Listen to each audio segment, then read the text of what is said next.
لیکن یہ کہ اس وقت جو عالم عرب پر صورتحال پیدا ہو گئی اس میں ہمیں کیا کرنا چاہیے، پاکستان کے جو حالات ہیں ان میں کیا مشورے ہیں، اب میں ان چیزوں کے بارے میں آپ سے چند باتیں عرض کروں گا۔ پہلی بات تو یہ ہے کہ مشرق وسطیٰ کے مسئلے میں اس کے پس منظر کو سمجھ لینا چاہیے۔ ہمارے بہت سے احباب جو ہیں وہ فوری طور پر وقتی صورتوں کو، جیسے کہ حالات و واقعات ہوتے ہیں، صرف انہی کے اعتبار سے رائے قائم کرتے ہیں، چیزوں کا پس منظر جو ہے نگاہوں کے سامنے رہنا چاہیے۔ اس صدی کا ایک مختصر سا نقشہ ذہن میں رکھیے۔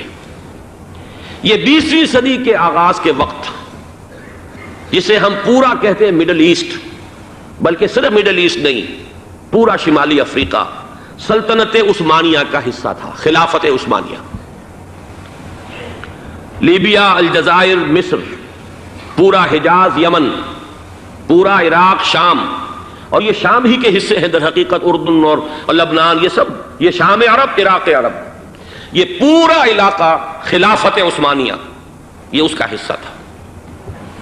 پہلی جنگ عظیم میں انگریزوں نے عربوں کو بغاوت پر آمادہ کیا، غداری پر آمادہ کیا، انہوں نے خلافت عثمانیہ کے خلاف بغاوت کی، بیج بوئے ان کے دلوں کے اندر نفرت کے، ابھارا انہیں کہ تم ترکوں کے غلام کیوں ہو، تمہیں خود حاکم ہونا چاہیے، تم کھڑے ہو جاؤ، ہم مدد کریں گے، تم بغاوت کرو، تم ان ترکوں کے خلاف ہماری مدد کرو، ہم تمہیں آزاد کر دیں گے، تم اپنے پاؤں پر خود کھڑے ہو جانا۔ یہ بہت ہی ہمارے لیے دردناک المیہ ہے اس پہلی جنگ عظیم کا۔ کرنل لارنس جیسا شخص، برطانوی استعمار، اور اس کے نتیجے میں عربوں نے بغاوت کی۔ اور اس قدر دردناک بات آپ کو بتا رہا ہوں، میں پہلی مرتبہ جب سن 62 میں حج کے لیے گیا مدینہ منورہ میں، ابھی وہ ریل کے انجن کھڑے ہوئے تھے۔ یہ ترکی کے زمانے میں، سلطنت عثمانیہ کے زمانے میں بغداد سے مدینے تک ریلوے لائن تھی۔ یہ پورا ایک عالم سلطنت عثمانیہ، صرف سلطنت نہیں، خلافت عثمانیہ، پوری ٹرینیں جو ہے ترکوں کی اڑائی گئی، ہزاروں ترکوں کو شہید کیا گیا، یہاں تک کہ صحن حرم میں شہید کیے گئے سینکڑوں ترک۔ یہ جرم تھوڑے نہیں ہے، معمولی نہیں۔ آج جس کی سزا مل رہی ہے، معلوم ہونا چاہیے کہ وہ جرائم کون کون سے تھے۔ اب بھی جو لوگ گئے ہیں انہوں نے دیکھا ہوگا، ترکی کا قلعہ موجود ہے اوپر پہاڑی کے اوپر، حرم کا جو سب سے بڑا دروازہ ہے باب ملک عبدالعزیز، اس کے سامنے ایک لائبریری ہوتی تھی، اب تو غالباً وہ بھی گرا دی گئی ہے، اس کے پیچھے پہاڑی پر ترکوں کا قلعہ ہے پرانا، اس پر توپیں موجود تھیں۔ جب بغاوت ہوئی ہے، جو حرم میں آئے ہوئے تھے ترک فوجی، ظاہر بات ہے نہتے، وہ تو نماز پڑھنے آئے ہوئے تھے، ان کو وہاں ذبح کیا گیا ہے، اور ترکوں نے اپنی توپیں استعمال نہیں کی کہ کہیں بیت اللہ کو کوئی اذن نہ پہنچ جائے۔ بہرحال یہ غداری ہوئی ہے پہلی جنگ عظیم کے دوران، اور نہ صرف ترکوں کے، عربوں نے کی ہے۔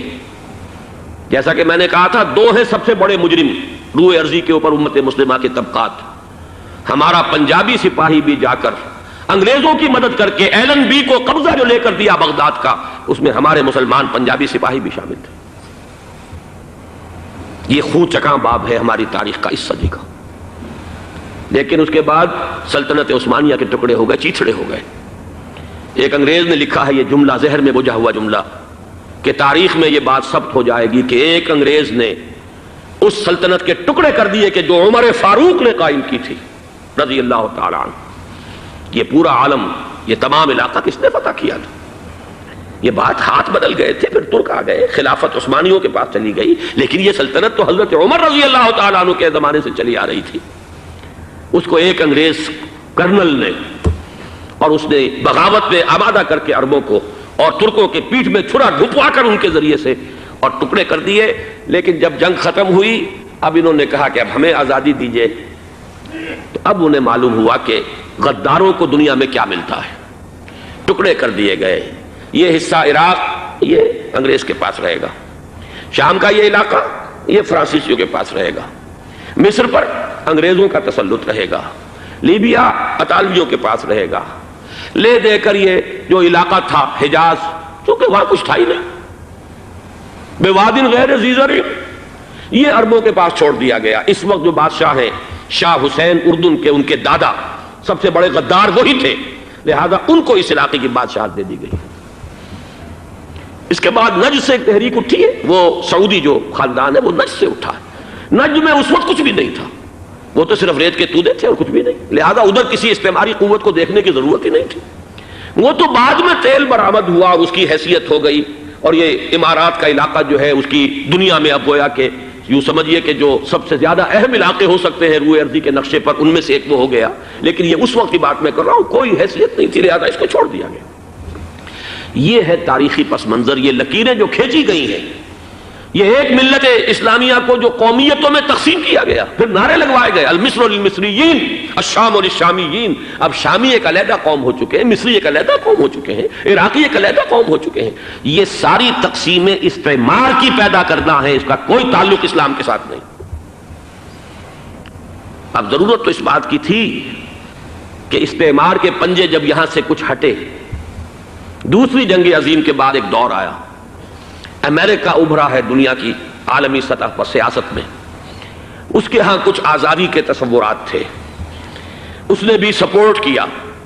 برطانیہ کمزور ہو چکا تھا، وہ اتنے بڑے علاقے کو اب ہولڈ نہیں کر سکتا تھا، ہندوستان بھی آزاد ہوا، پھر یہ کہ اور دوسرے علاقوں سے بھی اس کو پسپائی اختیار کرنی پڑی۔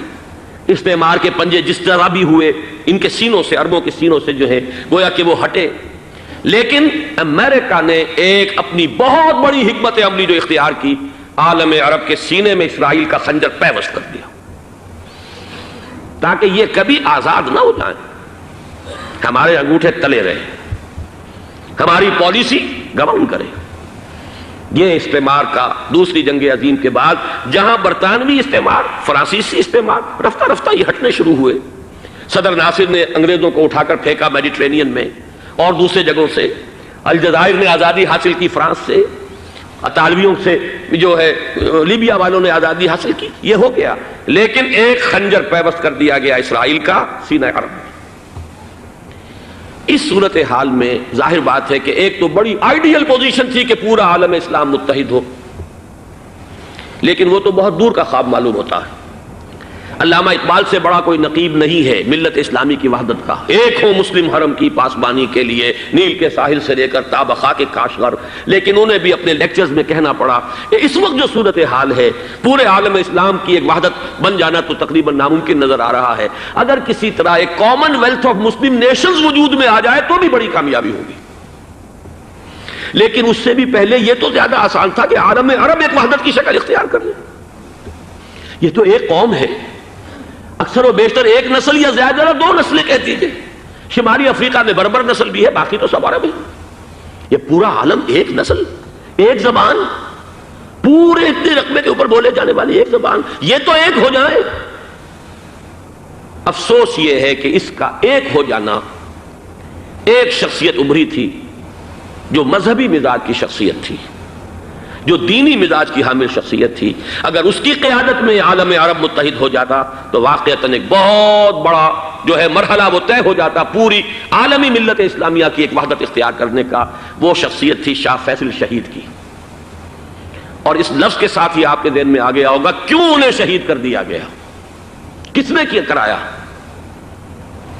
کہاں سے تعلیم حاصل کر کے آیا تھا وہ جس نے شہید کیا شاہ فیصل شہید کو، اس کی گردن پر کون سوار تھی، وہ یہودی لڑکی کے جس کے فوٹو بھی شائع ہوئے، ایک گردن پر اٹھائے کھڑا ہوا شہزادہ اپنی ایک یہودی دوست کو، لڑکی کو، اور وہی ہے کہ جس نے جا کر پستول سے شہید کیا ہے۔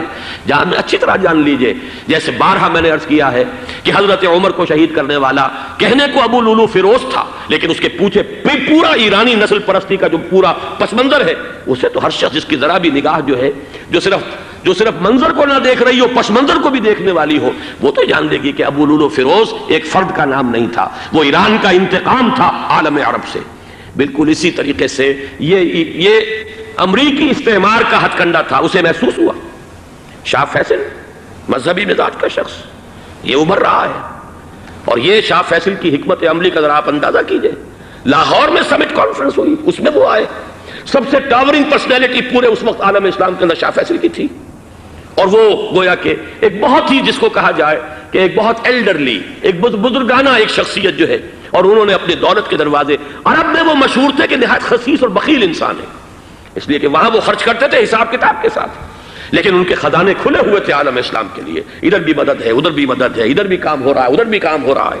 پھر انہوں نے تیل کا ہتھیار استعمال کر کے ایک دفعہ امریکہ کو دن میں تارے دکھا دیے تھے، لہذا ان کا ہٹایا جانا سین سے یہ امریکی استعمار کے لیے لازم تھا۔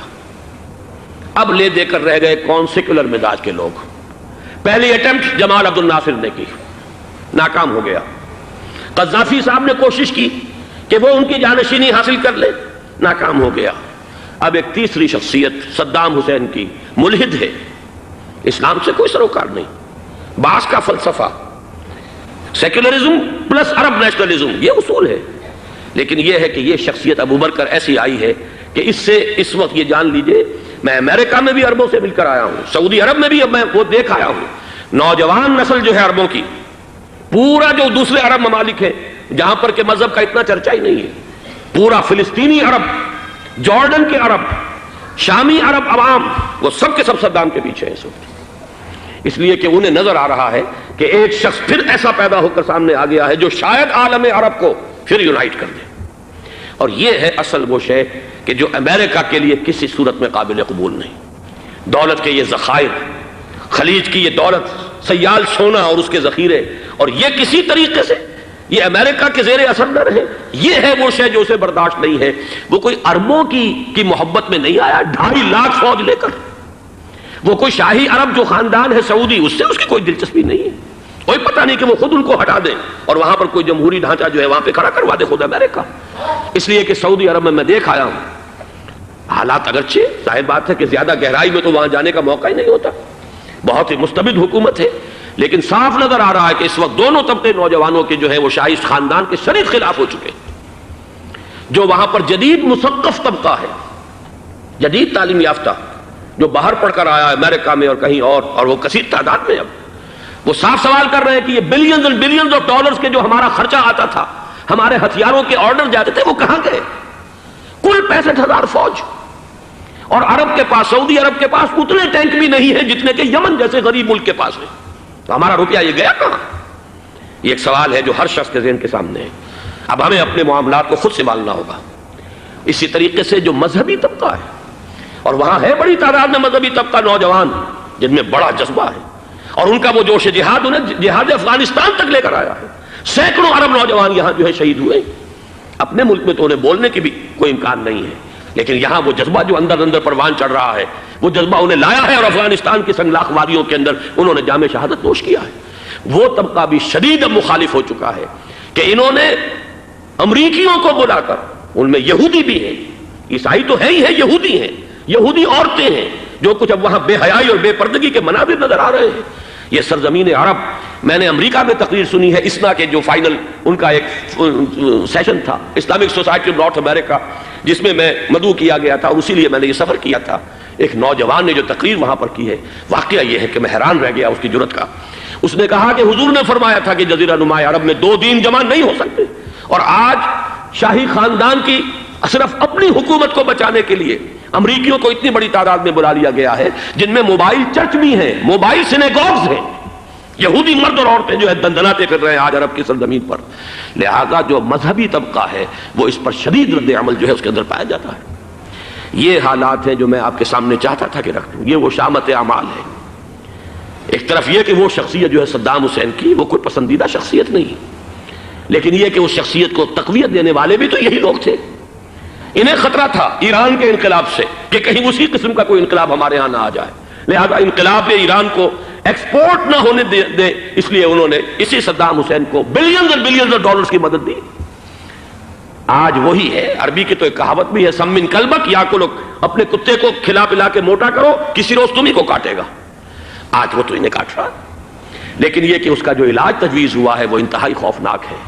2.5 لاکھ امریکی، وہ استعمار کے پنجے جو بمشکل عالم عرب کے سینے سے جو گڑے ہوئے تھے اس استعمار نے، مشکل ہٹے تھے کہ ایک دم اب وہاں پر خبریں آ رہی ہیں، فرانسیسی بھی آ رہے ہیں، برطانوی بھی آ رہے ہیں، کہاں کہاں سے فوجیں آ رہی ہیں، اور وہاں پر 2.5 لاکھ تو صرف امریکن آرمی کا، اس میں تقریباً 1.5 لاکھ تو پہنچ چکی، اور جو بھی ہوگا وہاں پر جیسا کہ میں نے عرض کیا ہے اس قدر خوفناک سین ہے۔ میں نے بہت سے حضرات واقف ہوں گے، کئی مرتبہ میں نے حوالہ دیا ہے مولانا سید حامد میاں رحمہ اللہ کا۔ انہوں نے ایک دفعہ مجھے بتایا تھا کہ احادیث میں جو قرب قیامت کے حالات و واقعات کی پیشن گوئیاں ہیں، ان میں یہ ہے کہ وہ جو آخری جنگ ہونی ہے جو کہ دجال کے خلاف ہوگی مسلمانوں کی، اور جس میں کہ حضرت مسیح علیہ السلام کا نزول ہوگا، جس کے سلسلے میں اس سے پہلے ایک جنگ ہوگی بہت خوفناک، بہت خوفناک۔ اور عجیب الفاظ ان کے یہ تھے کہ اس میں ایک طرف مسلمان اور عیسائی اور یہودی تینوں ہوں گے۔ یہ بات سمجھ میں نہیں آتی تھی کہ مسلمان اور یہودی ایک جگہ کیسے جمع ہو سکتے ہیں۔ آج وہ نقشہ نظر آ گیا۔ آج اسرائیل، امریکہ، سعودی عرب اب یہ ایک ہے، بلکہ چلتے آئیے مصر، اسرائیل، سعودی عرب اور جو بھی ان کے حواری ہیں وہ سب ایک صف میں کھڑے ہیں، اور ان کے اوپر سیادت کس کی ہے؟ امریکہ کی۔ وہ نقشہ آ گیا ہے۔ اور اس جنگ کے سلسلے میں مولانا حامد میاں رحمہ اللہ نے مجھے بتایا تھا کہ حدیث میں الفاظ آئے ہیں، اتنے لوگ ہلاک ہوں گے، اتنے لوگ ہلاک ہوں گے، اتنے لوگ ہلاک ہوں گے کہ ایک پرندہ سینکڑوں میل تک اڑتا ہوا چلا جائے گا اور اسے سوائے لاشوں کے اور کچھ نظر نہیں آئے۔ یہ نقشہ خاکم بدہن تلا ہوا ہے، کھڑا ہوا ہے۔ جو بھی ہوگا کیمیاوی جنگ، کیمیاوی کیمیکل وارفیئر اور پھر ایٹمک وارفیئر، جس کی کھلی دھمکیاں دی جا چکی ہیں۔ کبھی کوریا کے بارے میں اندیشہ تھا کہ یہ درندے خدا کی دھرتی کو، کوریا کی غریب بستی کو ناگاساکی بنا کے چھوڑیں گے، ہیروشیما بنا کے چھوڑیں گے۔ آج وہ صورتحال جو ہے عالم عرب پر، heart of the Arab land, اس پر یہ صورتحال بالکل تلی کھڑی ہے۔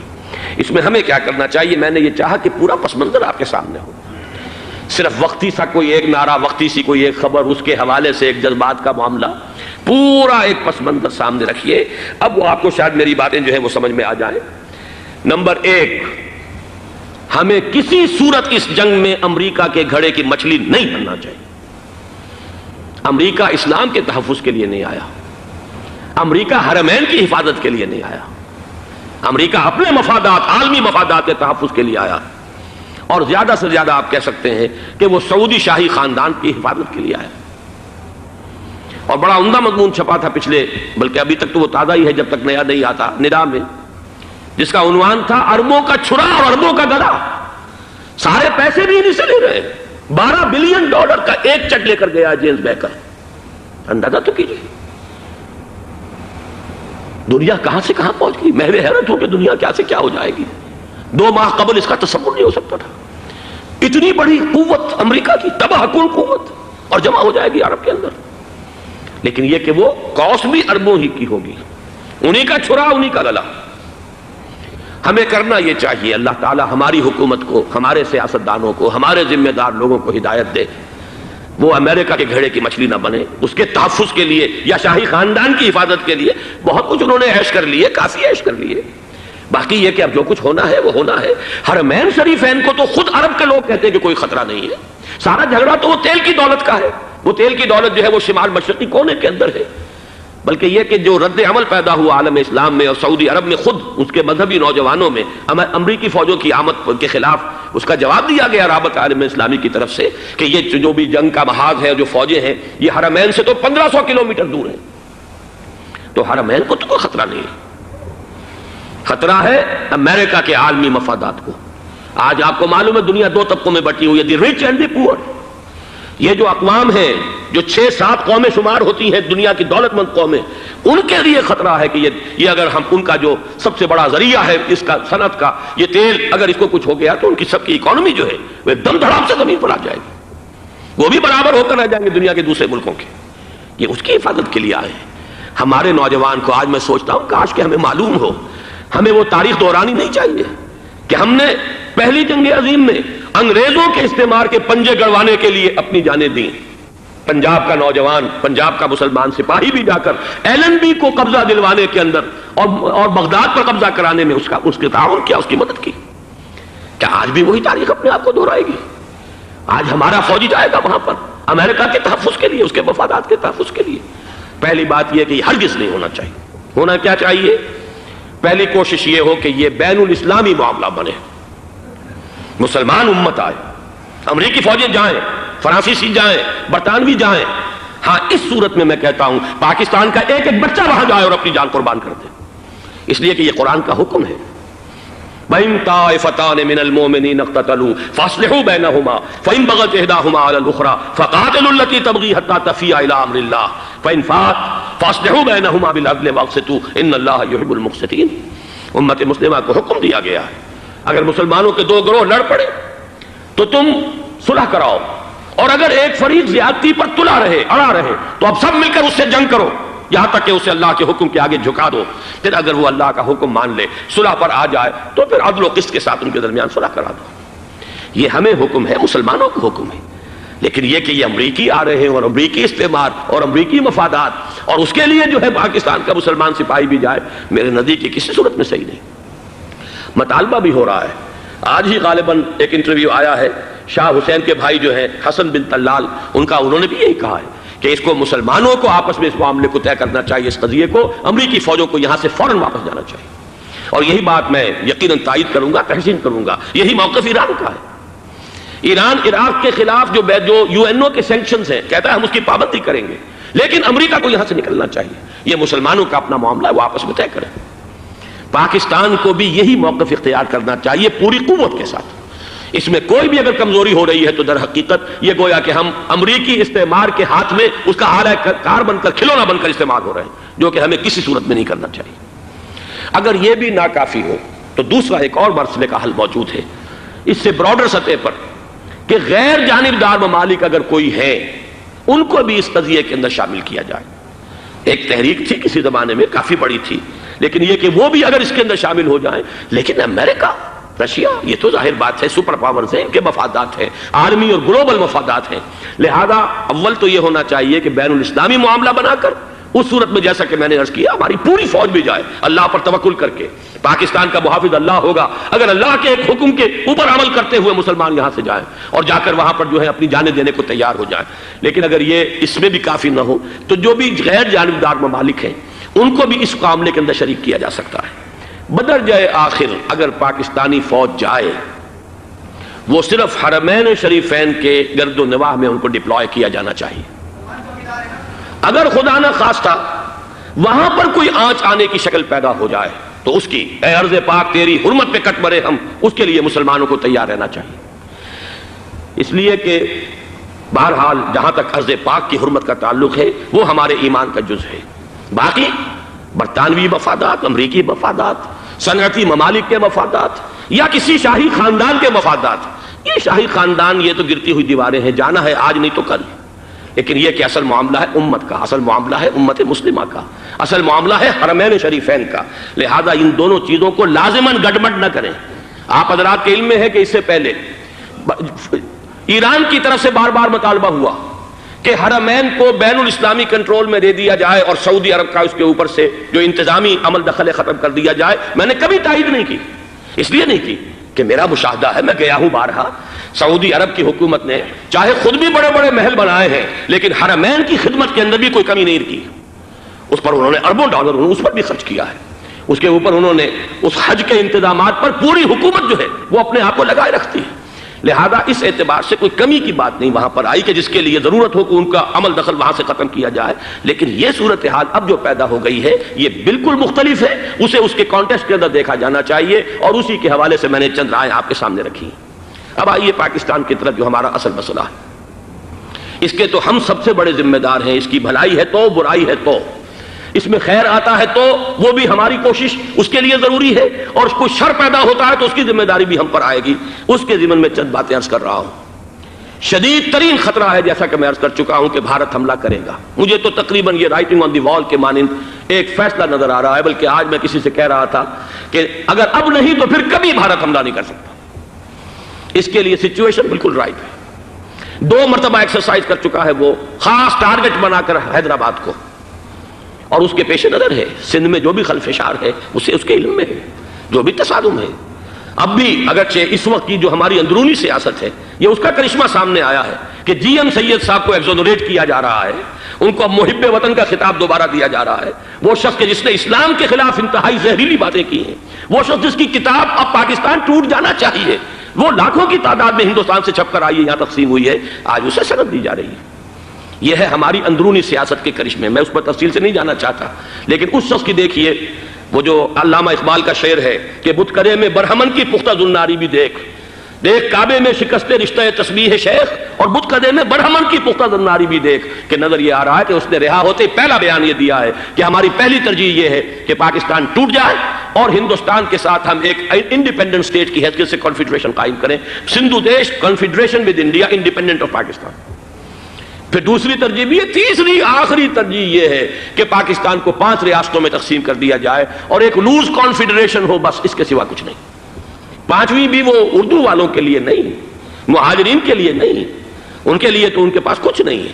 5ویں بھی پنجاب میں سے کاٹ کر سرائیکی صوبہ بنایا جائے اور سندھ میں تو بہرحال اردو بولنے والوں کو سندھی بن کر رہنا ہوگا۔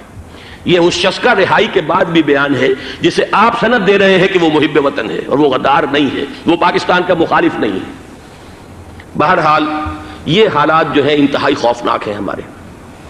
آج کشمیر میں جو صورتحال ہے ہندوستان کے لیے انتہائی تشویشناک ہے۔ جو بدنامی اس کو مل سکتی تھی مل چکی ہے، اور یہ آپ نے دیکھ لیا وہ امریکہ بہادر جو 1.5-2 لاکھ آدمی لے کر پہنچ گیا سعودی عرب میں، اس نے انگلی تک نہیں اٹھائی ہے کہ کشمیر میں بھارت کیا کر رہا ہے۔ یہ ہے ان کی ڈبل سٹینڈرز، یہ ہے ان کی بے ایمانیاں کہ بھارت جو کچھ کر رہا ہے وہاں۔ آج اگر ظلم ہو رہا ہے کویت میں عراقیوں کے ذریعے، پورے ورلڈ ٹیلی ویژن پر، CNN پر، فلاں پر اور اخبارات میں، آج بھی ایک لمبا مضمون میں نے اخبار میں پڑھا ہے، لیکن یہ ہے کہ کشمیر میں کیا ہو رہا ہے کہیں تذکرہ نہیں ہو رہا۔ یہ ہے دنیا کے اندر دیانت اور امانت اور شرافت کا حال، اور بین الاقوامی سیاست جو ہے اس کے ڈبل سٹینڈرڈز۔ لہذا جو بدنامی بھارت کو آ سکتی تھی وہ آ چکی ہے۔ ہندوستان سے ایک نوجوان مسلمان صحافی دہلی سے آئے تھے، نئی دنیا ایک پرچہ نکلتا ہے اس کے طرف سے وہ دورہ کر کے گئے ہیں، مجھ سے بھی لاہور میں ملے تھے، تقریباً 1 مہینہ 1.5 مہینہ ہوا۔ ان کے الفاظ سن کر میں کانپ گیا تھا۔ انہوں نے کہا تھا کہ بھارت کی حکومت اس کے اوپر تلی ہوئی ہے کہ چاہے ایک اور آخری کشمیری کو بھی ہلاک کرنا پڑے، وہ کشمیر کے اندر کبھی بھی کوئی معاملہ جو ہے کشمیر کی آزادی یا کشمیر کو پاکستان کے لیے جانے کے لیے تیار نہیں ہے۔ کیا بگڑے گا اس کا؟ آپ سمجھیے کہ اگر 80-90 کروڑ قوم کی ایک قوم ہے، 1 کروڑ آدمی ختم کر دیں، ان کا دل تو جو ہے اس پہ دکھے گا نہیں۔ حال ہمارا یہ ہے کہ ہم تو کوئی چیلنج بھی نہیں کر سکے، ہم تو اپنی صفائی دیتے رہے کہ نہیں ہمارا کوئی ہاتھ نہیں ہے، ہم نے کچھ نہیں کیا ہے، ہمارا کوئی اس کے اندر عمل دخل نہیں ہے، بس یہی ہماری ڈپلومیسی کا شاہکار رہا ہے۔ یہ حال ہے پاکستان کا۔ لہذا بھارت کا وہ معاملہ جو ہے، میں نے جیسا کہ آپ کے سامنے مختلف فیکٹرز گنوا دیے تھے، اندرونی اس کی سیاست، اندرونی خلفشات، وہ تو اب آ کر رہے گا۔ اللہ یہ کہ اللہ تعالیٰ کے قبضہ قدرت میں ہر شے ہے، وہ ٹال دے تو ٹال دے۔ مجھے اقبال کا وہ شعر یاد آ رہا ہے، تقدیر تو مبرم نظر آتی ہے ولیکن پیران کلیسا کی دعا ہے کہ یہ ٹل جائے۔ ہم دعا کریں کہ یہ ٹل جائے وقت، لیکن یہ ہے کہ تقدیر مبرم نظر آ رہی۔ اس حالت میں ہمیں کیا کرنا چاہیے؟ نمبر 1 یہ کہ سب سے اہم شے ہے قومی یکجہتی، اور قومی یکجہتی کے اعتبار سے انتہائی خوفناک مرحلہ آ رہا ہے انتخابات کا۔ انتخابات میں تو کچھ نہ کچھ فساد، کچھ نہ کچھ دنگا، کچھ نہ کچھ ہنگامہ، ایک دوسرے کے خلاف کیچڑ، ایک دوسرے کے خلاف الزامات، بوچھاڑ، یہ تو بڑھتے ہیں۔ بھارت میں بھی قتل و غارت گری ہو جاتی ہے کچھ نہ کچھ۔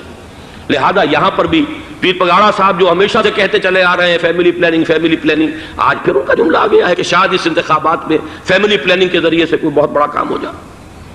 پہلی بات تو یہ ہے کہ میں نے اب تک یہ کہا ہے کہ انتخاب کسی صورت میں پوسٹ پون نہیں ہونے چاہیے۔ اب بھی میں یہ کہتا ہوں کہ اگر تو انتخابات کا بدل صرف ایک ہے اور وہ مارشل لا ہے، تو پھر مارشل لا سے تو بہتر ہے کہ وہ انتخابات ہوں چاہے اس میں کوئی خلفشار بھی ہو، اس لیے کہ مارشل لا کا مطلب جو ہے وہ تو سندھ کے اندر ایک ناگزیر دھماکہ ہو جائے گا، تباہ کن، خوفناک، اور پھر بھارت کو کچھ کرنے کی ضرورت نہیں ہوگی، کیا کرایا اسے سارا معاملہ سندھ کے اندر سے مل جائے گا۔ ماشاء اللہ ہرگز نہیں ہونا چاہیے۔ وہ بات جو سن 80 میں نے 18 اگست 1980 کو کہی تھی ضیاء الحق مرحوم سے، آج پھر اسی بات کی میں تکرار کر رہا ہوں، اعادہ کر رہا ہوں۔ ماشاء اللہ پاکستان کے لیے سوسائڈل ہے، لیکن ایک آلٹرنیٹ سامنے آیا ہے۔ ایک تو پشاور ہائی کورٹ کا ورڈکٹ آ گیا، اور یہ کہ کچھ اور لوگوں کی طرف سے بھی باتیں آئی ہیں۔ 1-2 دن ہوئے ہیں، جنگ میں 2 اہم سرخیاں تھیں، اور وہ بڑے اونچے حلقہ جو ہمارا فوج کا اونچا حلقہ ہے اس کی طرف سے، اگرچہ نام کسی کا نہیں تھا۔ ایک تو یہ کہ ماشاءاللہ یہاں کسی صورت نہیں لگے گا، دوسرے یہ کہ کوئی قومی حکومت کی تشکیل جو ہے اگر کسی طرح ہو سکتی ہو تو وہ اس وقت کا حل ہے، اور وہ اسی شکل میں ممکن ہے۔ اگر تو الیکشن آپ پوسٹ پون کرتے ہیں اور اسمبلیاں پرانی بحال نہیں کرتے، تو پھر تو اس کا مطلب یہ کہ ہمارا کانسٹیٹیوشن ایبروگیٹ ہو گیا، اور اس کا آلٹرنیٹ سوائے ایک مارشل لا کے اور کوئی نہیں ہے۔ لیکن اگر صدر اسحاق صاحب ہمت کر لیں، ملک کے حالات کو دیکھ کر جو اس وقت صورتحال ہے، جو خطرات ہیں بارڈر پر، ان کو دیکھتے ہوئے یا تو یہ کہ عدالتوں کے ذریعے سے اسمبلیاں بحال ہو جائیں، اس میں حکومت زیادہ رکاوٹ نہ ڈالے، یا یہ کہ خود صدر اثاثہ واپس لے سکتے ہو قدم تو واپس لے لیں، لیکن یہ کہ تمام پارٹیز سے یہ پہلے عہد لے لیا جائے کہ وہ ایک قومی حکومت کی تشکیل کریں گے۔ یہ وہ بات ہے، آپ کو یاد ہوگا مرزا اسلم بیگ صاحب، انہوں نے بالکل شروع میں سن 88 کے الیکشن کے بعد کہا تھا کہ نیشنل گورنمنٹ فارم کی جانی چاہیے۔ اس وقت تو کسی نے دھیان نہیں دیا، پیپلز پارٹی بڑے نشے میں تھی، اس کو خاص طور پر سندھ میں جس طرح کا واک اوور ملا تھا، اس کا ایک نشہ تھا اس کے دماغ پر، اس لیے وہ سوچنے پر تیار نہیں ہوئی۔ لیکن یہ کہ وہ جو ایک فارسی میں کہا جاتا ہے کہ ہر چے دانا کنت کنت نادا لیک بعد از خرابی بسیار، اب اس خرابی بسیار کے بعد بھی اگر عقل آ جائے اور ایک نیشنل گورنمنٹ بنائی جا سکے اور اس کے حوالے سے الیکشن کو پوسٹ پون کیا جا سکے، تو میرے نزدیک یہ رائے پوری قوت کے ساتھ دی جانی چاہیے، پیش کی جانی چاہیے، اس لیے کہ الیکشن اس وقت جس خلفشار کا سبب بن جائے گا، ذریعہ بن جائے گا، اس کو تو گویا کہ اور بھارت کے جو گھناونے عزائم ہیں ان کو اور تقویت دینے کا سبب اور ذریعہ بن جائے گا۔ دوسری بات یہ، اس قوم کے اندر جذبہ جہاد، وہ ڈیفینسو جہاد، دفاعی جہاد، جس کے بارے میں کوئی دو رائے نہیں ہو سکتی کہ اس کے لیے جو جان بھی دی جائے گی وہ شہادت کی موت ہوگی، اس لیے کہ حضور کی حدیث ہے من قتل دون مالہ فہو شہید، جو شخص اپنے مال کی حفاظت کرتے ہوئے مارا گیا مسلمان وہ شہید ہے۔ تو ظاہر بات ہے کہ اپنی آزادی کا تحفظ جو ہے وہ مال کے تحفظ سے زیادہ اہمیت رکھنے والی شے ہے۔ ایک جذبہ جہاد پیدا کیا جائے اور ایک پیپلز آرمی یہاں پر کھڑی کی جائے، عوامی فوج۔ فوج صرف نہیں کر سکے گی تحفظ جب تک کہ پوری قوم جو ہے وہ فوج کی شکل اختیار نہ کر لے، لیکن ظاہر بات ہے کہ اس کا بھی امکان اسی صورت میں ہوگا جبکہ کوئی ایسی حکومت وجود میں آ گئی ہو کہ جس میں وہ اپوزیشن اور گورنمنٹ کا جھگڑا جو ہے وہ اوپر نہ چل رہا ہو، وہ آپس کی معاذ آرائی نہ ہو، تبھی کوئی پیپلز آرمی جو ہے اس کا تصور جو ہے سامنے آ سکتا ہے۔ اللہ تعالیٰ توفیق دے کہ ہم اس کو بھی کر سکیں۔ آخری بات، آج میں سوچ رہا تھا کہ حضور کو اللہ تعالیٰ نے 2 تلواریں دے کر بھیجا تھا۔ ایک تلوار قرآن، جاہدہم بہی جہادا کبیرا، اے محمد یہ ہے آپ کی تلوار، اس کے ذریعے جہاد کیجئے، قلع قمع کیجئے جاہلیت قدیمہ کا بھی، قلع قمع کیجئے جاہلیت جدیدہ کا بھی، اور یہ بے یقینی کو رفع کیجئے، ایمان پیدا کیجئے۔ یہ ہے کہ جو آج ہمارے پاس وہ جہاد بالقرآن کے حوالے سے ہے۔ اور دوسرا ہتھیار تھا دین حق، هو الذی ارسل رسولہ بالہدی ودین الحق لیظہرہ علی الدین کلہ۔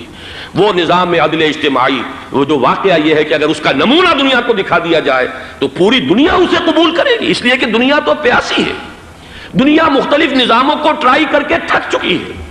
اس نے جمہوریت کا تجربہ بھی کر لیا ہے جس نے سرمایہ داروں کی آمریت کی شکل اختیار کر لی، دنیا نے کمیونزم کا تجربہ بھی کر لیا ہے، وہاں سے بھی پسپائی اختیار کر رہی ہے نوع انسانی، لیکن یہ کہ وہ نظام عدل اجتماعی تو ہمارے پاس تھا۔ پچھلے سال آپ کو یاد ہوگا یہاں پر دسمبر کے مہینے میں اس کے اوپر سیمینار ہوئے تھے، سیاسی نظام، معاشی نظام، معاشرتی نظام، اخلاقی نظام، وہ پورا نظام زندگی جو ہے وہ ہمارے پاس ہے جس کے لیے یہ ملک لیا گیا تھا، اسلامی انقلاب برپا کر کے، اور یہاں پر اس دین کو قائم کیا جائے۔ میں چند باتیں بھارت کے حوالے سے کہنا چاہتا ہوں۔ بھارت کے سلسلے میں ہم سے بہت بڑی بڑی کوتاہیاں ہوئی ہیں ہندو قوم کے حوالے سے۔ پہلی کوتاہی یہ ہوئی کہ ہم نے 800 یا 1000 برس تک حکومت کی، اگرچہ صوفیاء نے کچھ تبلیغ کی یہاں پر، لیکن علمی سطح پر، انٹلیکچوئل لیول پر کوئی تبلیغ کا کام نہیں کیا۔ ہندوؤں کی جو اعلیٰ ذات کے لوگ ہیں، اور ہندو ذہن ہے فلسفیانہ ذہن، اس فلسفیانہ ذہن کو ہم نے کبھی سمجھنے کی کوشش نہیں کی، اس تک ہم نے دین کی دعوت کو نہیں پہنچایا۔ ہم نے جہاد بھی سیف کر کے انہیں زیر تو کر لیا، ان پر حکومت تو کی، لیکن یہ ہے کہ جہاد بالقرآن کے ذریعے سے ان کے نظریات، ان کے افکار، ان کے عقائد، ان کے نظریات باطلہ کا علاج نہیں کیا۔ یہ ایک بہت بڑا جرم تھا کہ ہم نے یہاں پر 1000 برس تک حکومت کی، لیکن یہ فرض منصبی ادا نہیں کیا۔ اس ضمن میں آپ سے عرض کروں کہ پچھلے سال جب میں گیا تھا انڈیا، مولانا علی میاں سے مدظ اللہ العالی میری ملاقات ہوئی، میں نے انہیں ایک مشورہ دیا، وہ چونک گئے، انہوں نے مشورہ پسند بھی کیا، یہ مجھے نہیں معلوم کہ اس پر عمل کیا یا نہیں۔ میں نے ان سے عرض کیا کہ آپ ندوۃ العلماء میں سنسکرت کی تعلیم لازم کر دیں تاکہ یہاں کا عالم دین جو نکلے وہ ہندو جو مذہب کی کتابیں ہیں ٹاپ کی امہات کتب ان کو بھی سمجھ سکتا ہو۔ جب تک آپ ہندو ذہن کو نہیں سمجھیں گے اسلام اس کے سامنے پیش نہیں کر سکتے۔ لہذا ایک کام تو ہمیں یہ کرنا ہے، اور میں نے شاید آپ میں سے جو حضرات بھی میثاق پڑھتے ہیں ان کے تو علم میں یہ بات ہوگی کہ میں نے شاہ ولی اللہ دہلوی رحمۃ اللہ علیہ کا ایک قول جو ہے نقل کیا ہے، ہندوستان ہی کے ایک رسالے میں وہ ان کا قول جو ہے اس کو کوٹ کیا گیا تھا، وہاں سے میں نے نقل کیا کہ انہوں نے فرمایا کہ ایک وقت آئے گا کہ ہندو قوم کے اعلیٰ ذات کی اکثریت اسلام قبول کر لے گی. اللہ کرے کہ وہ کام ہو. وہ بھی ہوگا تو جہاد بالقرآن کے ذریعے سے ہوگا. دوسری دو کوتاہیاں کیا ہوئی؟ دیکھیے میں اس کی مثال دے رہا ہوں. ہم نے اب تک اسلام کے لیے جو نعرہ بازی کی ہے اس کا نتیجہ یہ نکلا، ہندو کو ہم نے بیدار کر دیا، چوکنا کر دیا، منظم کر دیا، اپنے خلاف کھڑا کر دیا، اور ہم نے کچھ کیا نہیں. اس کی ایک سادہ مثال دے رہا ہوں. چپ راس چپ، چپ راس چپ، خاکسار تحریک، دہل گیا تھا پورا ہندوستان. واقعہ یہ کہ دہل گیا تھا. وہ تحریک تو اس کے بعد ختم ہوئی، اب آثار قدیمہ میں کہیں رکھی ہوئی ہے. لیکن ہندو نے اس وقت سے RSS شروع کی، ہندو کو جگہ دیا. RSS جوابی تحریک تھی خاکسار تحریک کے مقابلے میں، اور وہ 60 برس ہو گئے مسلسل کام کر رہے ہیں. وہ تحریک موجود ہے اور اب وہ بہت بڑی فارمیڈیبل فورس بن چکی ہے ہندوستان کے اندر. اسی طرح دوسری بات عرض کر رہا ہوں، ہمارے ہاں اسلام کا نعرہ، اسلامی نظام، اسلامائزیشن، حکومت، قانون، یہ پہلے تو لگا کرتا تھا اپوزیشن کے پلیٹ فارم سے. 11 برس جو تھے ہمارے مرحوم ضیاء الحق صاحب کے، وہ ایوان حکومت سے یہ نعرہ لگا. نتیجہ یہ نکلا ہندوستان میں رام راشٹر کی تحریک کھڑی ہو گئی جوابی رد عمل کے طور پر. ہم نے تو کچھ کیا بھی نہیں سوائے کچھ کاسمیٹک تبدیلیاں، کچھ اوپر کی تبدیلیاں، کچھ رنگ و روغن، کچھ عید میلاد النبی زیادہ شوق سے اور زیادہ شان سے بنانی شروع کر دی، کچھ اور ہم نے اس طرح کے جو ہے وہ تقریبات کا آغاز کر لیا. باقی وہ اسلام کا نظام، وہ نظام تو ہم نے قائم نہیں کیا. میں نے جو حضرات واقف ہیں مجھ سے انہیں یاد ہوگا یہ کہ میں سن 80 میں پہلی مرتبہ بھارت گیا تھا پاکستان بننے کے بعد. سن 47 نومبر میں نے کراس کیا تھا from east Punjab to west Punjab. Pakistan آیا خون اور خاک آگ کے دریا عبور کر کے. 33 برس کے بعد میں گیا تھا واپس ہندوستان پہلی مرتبہ سن 80 میں. واپس آ کے جو میں نے تقریر کی تھی اس کے چند چیزیں یاد ہوں گی بہت سے حضرات کو. میں نے کہا تھا میں نے 2 چیزیں بڑی اچھی دیکھی ہندوستان میں، جس سے ہندوستان میں مسلمانوں اور اسلام کے مستقبل کے بارے میں جو بہت زیادہ اندیشے اور خطرے تھے وہ دور ہو گئے. ایک یہ کہ ہندوستان میں بھی کوئی ایک نیشنلزم پیدا نہیں ہو سکا بلکہ ریجنلزم ہے، علاقائیت ہے، لوگوں کے ذہن کے اندر علاقائیت ہے. اگر ایک مرکزی نیشنلزم پیدا ہو جائے تو بھارت بہت بڑی طاقت بن جائے گا، پورے علاقے کے لیے بہت بڑا خطرہ بن جائے گا. دوسری بات میں نے عرض کی تھی کہ اللہ کا شکر ہے کہ ہندو مذہب کا کوئی ریوائول وہاں نہیں ہوا. بائی اینڈ لارج انڈین ہندو جو ہے وہ سیکولر ذہن کا ہے، مذہب کا احیاء وہاں نہیں ہوا. یہ سن 19 کی بات میں کہہ رہا ہوں، اس لیے کہ مذہب کا اگر احیاء وہاں ہو جائے تو مسلمان کے لیے بڑے خطرے کی بات ہو جائے گی. لیکن آج میں آپ سے عرض کر رہا ہوں 1990 میں 10 برس کے بعد یہ جو 11 برس تک ہمارے ہاں اسلام کی رٹ لگی ہے، نتیجتاً اب وہاں ملیٹنٹ ہندو ریوائولزم ایک بہت بڑی قوت بن کر آ چکا ہے. ہم نے کچھ کیا بھی نہیں، نعرے لگائے. اور وہاں بی جے پی اب اگلے الیکشن کے اندر وہ یقین رکھتی ہے کہ اس کی حکومت ہوگی. اس وقت بھی بی پی سنگھ کی حکومت جو ہے اسی کے بل پر کھڑی ہے. میری ملاقات ریاض میں ایک ہوئی ہے مراد آباد کے نوجوان سے، اور گفتگو کے آخر میں وہ رو پڑا کہ ہم ہندوستانی مسلمان کیا کریں، ہم تو ایک ایسی صورتحال سے دوچار ہو گئے ہیں کہ کوئی صورت ہمیں نظر نہیں آ رہی بچاؤ کی. 30 اکتوبر کی ڈیٹ دی ہوئی ہے VHP نے، وشوا ہندو پریشد جو ہے VHP، اس کے دے رکھی ہے کہ ہم نے ہر صورت کچھ بھی ہو جائے، اور ایسے ایسے طریقے ان کے ہیں. وہ پہلے اینٹیں انہوں نے روانہ کرنی شروع کی تھی، اس کے بعد اب یہ ہے کہ ایک ایک گاؤں سے ایک ایک آدمی آئے گا، 30 لاکھ گاؤں سے ایک ایک آدمی چل کر آئے گا. اور وہ جب پہنچیں گے تو کوئی ان کے اوپر چونکہ ایک ایک آدمی چل کر آ رہا ہوگا، کوئی دفعہ 144 حکومت کی نہیں لگ سکے گی. اور ہم جب اتنے لوگ جمع ہو جائیں گے لا محالہ ہم نے وہ مندر جو ہے تعمیر کرنا ہے اور وہ مسجد گرا دینی ہے. اور ادھر مسلمان جو ہے آخری طور پر طے کیے ہوئے ہیں کہ چاہے ہم سب کٹ مریں لیکن ہم یہ مسجد گرنے نہیں دیں گے. خدا نہ خواستہ یہ صورتحال اگر بالفعل ہو جاتی کنفنٹریشن، اس وقت تو پھر بھی جو حکومت UP کی ہے وہ کچھ نہ کچھ مسلمانوں کا ساتھ دے رہی ہے، لیکن یہ کہ بے بس ہوتے کوئی دیر نہیں لگے گی. اگر لاکھوں لوگ جمع ہو جائیں اس شہر کے اندر، ایودھیا کے اندر، تو ظاہر بات ہے ہر حکومت گھٹنے ٹیکنے پر مجبور ہو جاتی ہے. 50,000 اہل تشیع نے ضیاء الحق صاحب کے گھٹنے ٹکوا دیے تھے، داغ رگڑوا دی تھی، اور وہ جو آرڈیننس تھا زکوٰۃ آرڈیننس اس میں ترمیم کروا دی تھی. کیا ہوگا؟ نہایت خوفناک صورتحال ہے. لیکن اگر ہم یہاں اسلام صرف نام نہ ہو عملاً قائم کر کے دکھا دیں، مجھے یقین ہے کہ خود ہندو اسے قبول کرے گا. یہ تو نعمت ہے، یہ راحت ہے، یہ نظام عدل ہے، یہ تو بہترین حل ہے ہمارے تمام مسائل کا. لیکن یہ کہ اگر ہم نے وہ کام نہ کیا، وہ اسلامی انقلاب کی طرف پیش قدمی نہ کی، وجاہدہم بہ جہادا کبیرہ کے ذریعے سے ایمان، اور ایمان کے ساتھ اس کا لازمی نتیجہ وہ ایک جد و جہد، انقلابی جد و جہد، اور اس کے نتیجے میں پاکستان میں اسلامی انقلاب لا کر اسلام کے نظام عدل اجتماعی کو قائم کرنا، یہ ہے دوسرا کرنے کا اصل کام، اور یہ ہے در حقیقت کہ جو ہمارے تمام مسائل کا حل ہے۔